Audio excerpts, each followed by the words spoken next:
Hello there. After Walt Disney passed away in 1966, people in Hollywood and around the world wondered how long the company he helped build would last.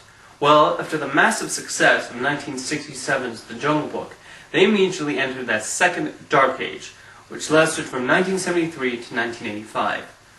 The first animated film released in this period was Robin Hood, based on the classic legend of an outlaw who steals from the rich and gives to the poor.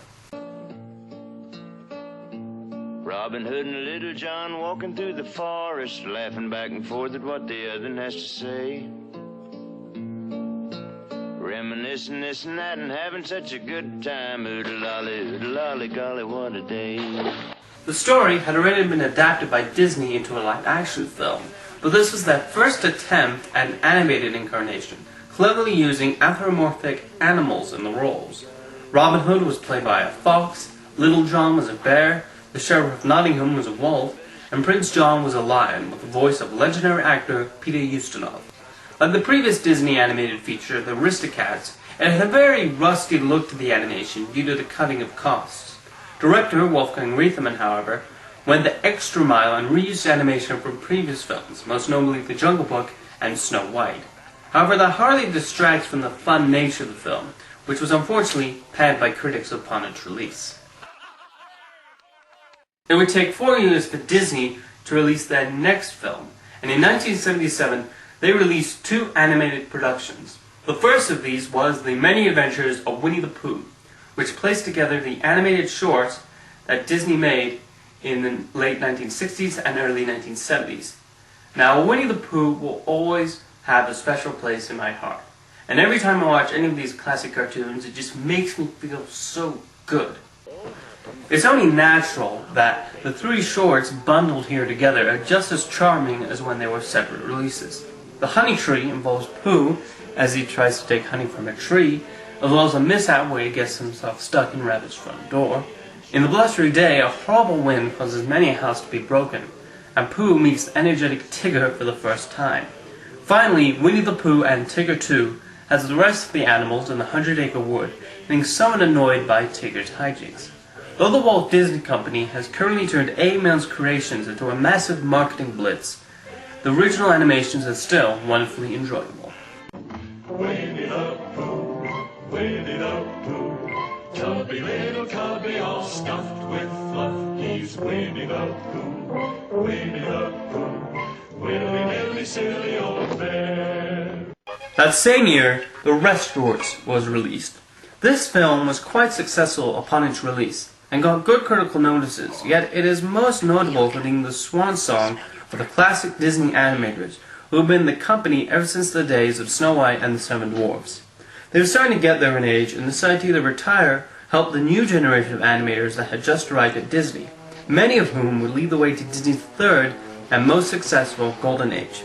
In fact, legendary animators Frank Thomas and Ollie Johnston named it their best film about Walt Disney, and I'm inclined to agree, as The Resucers proved to be a winning adventure with solid characters and an interesting story to boot. The film isn't afraid of getting dark and gritty at times either, as shown by its very mature storyline. Despite being a big hit upon its release, it has been somewhat forgotten by the mainstream, but it's definitely a title worth seeking out, and one that Disney should definitely consider giving the special edition treatment. With the old Disney animators now having left the animation department, the newcomers, trained at the world-renowned California Institute for the Arts, were ready to try their own feature film, The Fox and the Hound. You're the best of friends, life's a happy game. You could clown around forever, neither one of you sees your natural boundaries. Life's one happy game. In fact, many of the people who worked on it would later make big names for themselves in later years, most prominently Ron Clements, John Musker, Glenn Keane, John Lasseter, Brad Bird, and even Tim Burton. Though the film was initially dismissed by critics when it was released, it has aged very well, particularly in regards to its mature and subtle theme on prejudice. The artists are also unafraid to go certain places, really showcasing how much Disney animated features would evolve in the next decade. This is probably the best film from Disney's second Dark Age, and a gem that should definitely be rediscovered. During production of The Fox and the Hound, the Disney studios did hit one problem when animator Don Bluth left Disney to start his own animation studio. Displeased with how the studio was cutting costs, he brought a group of young animators with him. Disney wasn't worried though, as even with other studios making animated features, they were still the #1 studio in that area. In 1982, Don Bluth Productions released The Secret of NIMH, a dark fantasy based on the book that Disney passed over back in the 1970s. And while it didn't light the box office on fire, it did make a profit and was more acclaimed than anything Disney did in the past decade. The film also grabbed the attention of animation lover and overproducer Steven Spielberg, leading to a brief but successful collaboration with Bluth. But that's for another day. In 1985, Walt Disney Productions officially became Walt Disney Pictures, leading to the most famous and most popular logo ever.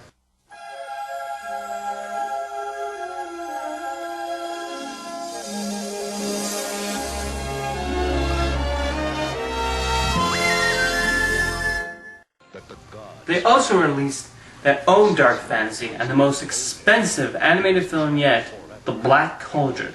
It was also their first film to utilize computer animated effects and the first one to receive a PG rating from the Motion Picture Association of America. In fact, the original cut was so dark and grimly that some of the material was cut so as not to get an R rating. The film unfortunately was a massive bomb at the box office and was largely disliked by the critics. And while I do consider their reviews on the other Dark Age films to be a tad harsh, I actually agree that yes, The Black Cauldron is one of the worst films in Disney animation history. It's unoriginal, it's boring, and worst of all, it's one big knockoff of the Lord of the Rings trilogy with some Star Wars thrown in for good measure. I wouldn't mind so much if the film and its characters are actually interesting as those in the aforementioned sagas, but no, they're incredibly bland. That's pretty much what I have to say on the matter. Wait a minute. Why is the theme from Brazil playing right now? Oh. I don't know why. Hello there, film buff. I was just talking about The Black Cauldron. And you know what I have to say about that? The Black Cauldron is underrated and often overlooked. And sure, it is the darkest of the bunch, but it wasn't as dark as, oh, say, Return to Oz or The Watcher in the Woods. Yes, but at least Return to Oz was somewhat creative with its storyline and characters. The Black Cauldron seemed like they wanted to emulate the Lord of the Rings and Dungeons and Dragons craze of the time. First of all, I liked Return to Oz. Second, The Black Cauldron had potential, edge. John Hurt and Gurgi. Freaking Gurgi. You look straight into that character's eyes and tell me he isn't cute. It does have a certain edge to it, and you can definitely see that Tim Burton was part of the art department, but I was unable to invest in the story and its characters. Personally, when it comes to Disney animated films with a dark storyline and funny sidekicks, Pinocchio beats it in every department. It's also legitimately scarier. True. But Gurgi is cuter than Figaro. And that puppet flick can get turned into toothpicks for all I care by that skeleton army at the end of the movie. That army of darkness beats a well any day.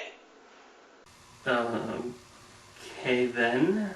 Let's wrap it up for now. Final thoughts? Oh, let's see. Black Cauldron. Good flick, decent bit of work. Can't wait to do a review of it, but unfortunately pushed the new DVD release back to August. So until then, I would recommend it to other viewers. Even Huey Lewis of the Animated Movie Reviews. In fact, I want to see what he thinks.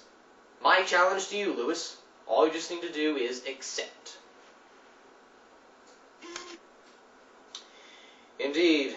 But for now, I have to review Howard the Duck. Decent film. So bad, it's good. In the meantime, this is the Film Buff saying, you will be charged an extra 10 cents on your phone bill for using this. Alright.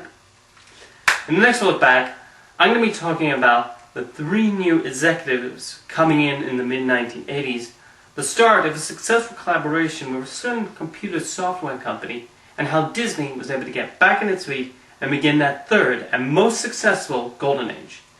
See you next time.